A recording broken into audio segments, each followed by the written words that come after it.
மதுரை மண்டலத்தில் 36 தொகுதிகளுக்கான வாக்கு எண்ணிக்கை 10 மையங்களில் நடைபெறவுள்ள நிலையில் அதன் நிலவரங்களை விளக்குகிறார் மண்டல தலைமை செய்தியாளர் வெற்றி. விவரங்களை பதிவு பண்ணலாம்.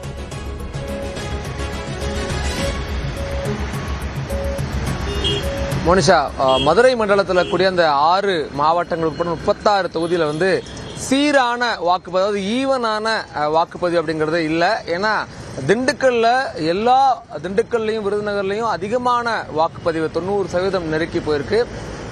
மதுரையில் அதுக்கு அடுத்து மதுரை தேனியில் 80%, சிவகங்கை ராம்நாட்டில் ரொம்ப கம்மியாக 76-78% இப்படியாக தான் நிலை அப்படிங்கிறது இருக்குது. மாவட்டம் 6 மாவட்டங்களையும் ஈவனான ஒரு வாக்குப்பதிவு அப்படிங்கிறது இல்லைங்கிறத பார்க்க முடியுது.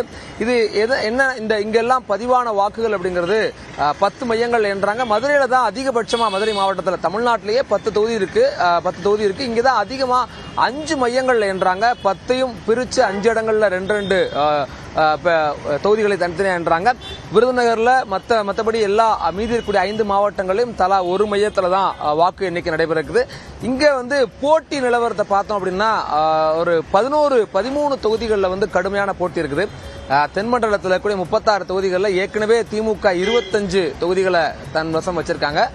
இதுல அதிமுக 11 தொகுதிகளை வச்சிருந்தாங்க. இதே நிலை நீடிப்பதற்கோ அல்லது இதுல இருந்து திமுக 1-2 தொகுதிகளையோ அதிகமாக வெல்வதற்கான சாத்தியங்கள் தான் இப்போதைக்கு களத்தில் தெரியுது. இதுவரைக்கும் உறுதி செய்யப்பட்டக்கூடிய நிலவரம் அப்படிங்கிறது திமுகவுக்கு 16 தொகுதிகளும் அதிமுகவுக்கு 7 தொகுதிகளும் அவங்களுக்கு சாதகமாக இருக்கு. 13 தொகுதிகளில் கடுமையான போட்டி நிலவுது. ஏன்னா நிறைய ஸ்டார் கேண்டிடேட்ஸ் இந்த தென்மண்டலத்தில் இருக்காங்க. அதுல ரொம்ப முக்கியமா மதுரை மாவட்டத்தில் மதுரை மத்திய தொகுதியில் PTR வர்சஸ் சுந்தர்சி அப்படிங்கிறது ரொம்ப டஃப் காம்படிஷனா இருக்கு. அதனால அங்க கணிக்க முடியாத நிலை.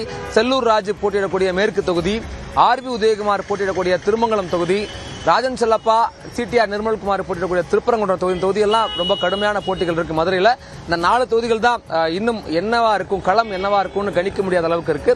விருதுநகர் மாவட்டத்தில் சாத்தூர்ல பாஜக மாநில தலைவர் நயனா நாயந்தன் போட்டியிட தொகுதியும் இப்போ ரொம்ப டஃபா மாறி இருக்குது.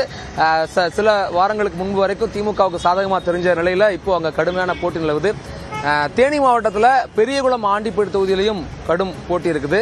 திண்டுக்கல் மாவட்டத்தில் நிலக்கோட்டை, வேடசந்தூர், இந்த வேடசந்தூரை பொறுத்த வரைக்கும் வேடசந்தூர் தொகுதியில் வெல்லக்கூடிய கட்சி தான் ஆட்சி அமைக்கும் அப்படிங்கிற ஒரு ஃபேக்டும் கடந்த காலங்களில் பார்த்திருக்க நிலையில வேடசந்தூர்ல யார் வெல்வார் அப்படிங்கிற ஒரு கடுமையான போட்டி நிலவுது.